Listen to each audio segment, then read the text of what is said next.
The recent remarks made by Huw Pill, the chief economist of the Bank of England, have sparked controversy in the UK. Pill argued that British families and businesses must accept that they are poorer and stop seeking higher wages or increasing prices to pass on their rising costs.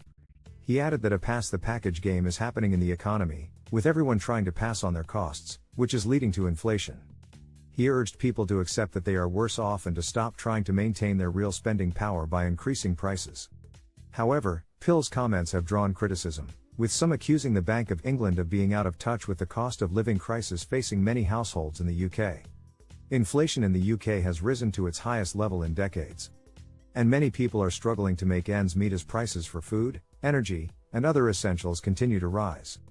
The Bank of England has been under pressure to act to address inflation. And many experts have called for interest rate hikes to curb inflation.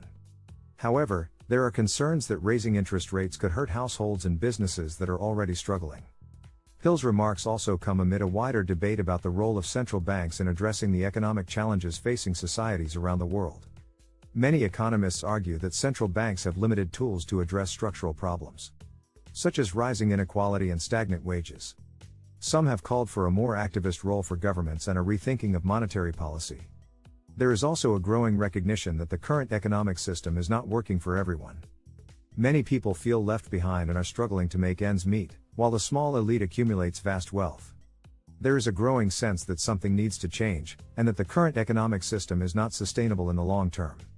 In this context, the remarks made by Pill are likely to fuel further debate about the role of central banks and the need for a broader rethink of economic policy. While it is clear that inflation is a pressing concern, it is also clear that addressing inflation alone will not solve the deeper economic challenges facing societies around the world. Ultimately, what is needed is a more comprehensive approach that addresses the root causes of economic insecurity and inequality. This will require a willingness to rethink existing economic models and policies, and to explore new approaches that are better suited to the challenges of the 21st century. Only then can we hope to build a more equitable and sustainable economic system that works for everyone. It is important to note that the Bank of England is not the only central bank grappling with the issue of rising inflation. Central banks around the world are facing similar challenges. And many are also under pressure to act. However, the response to rising inflation cannot simply be to raise interest rates, as this can have negative consequences for households and businesses. Instead, a more comprehensive approach is needed, one that addresses the underlying causes of inflation and seeks to promote sustainable economic growth. This may require a combination of monetary and fiscal policies, as well as structural reforms aimed at promoting greater economic inclusion and reducing inequality.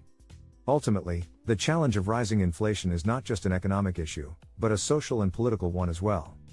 As societies around the world grapple with the impact of inflation on their daily lives, there is a growing recognition that a more comprehensive and sustainable approach is needed to address the underlying economic challenges facing us all.